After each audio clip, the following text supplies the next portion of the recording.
Mukhang maganda ang pagkakasalansan ng mga bituin in favor of Rufa Gutierrez.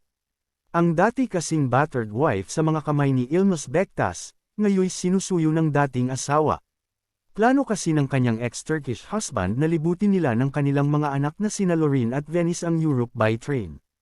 Isn't he planning to murder me on the train or plane?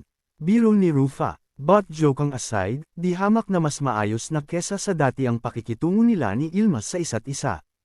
In fact, ani Rufa, he's proposing to me. He wants to marry me again.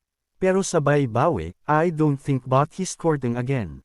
One thing's for sure daw, kahit ginalugad na raw ni Ilmas ang buong mundo he cannot find another Rufa Gutierrez. Yun daw ang dahilan why Ilmas addresses her as boss. Pero tila walang aasahan si Ilmas dahil ang tagal nang nakamove on ni Rufa.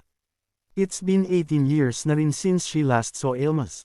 I'd rather be alone than be stressed, say ni Rufa who wishes Ilmas all the success in life na lang. His success is also my kid's success. Aniya.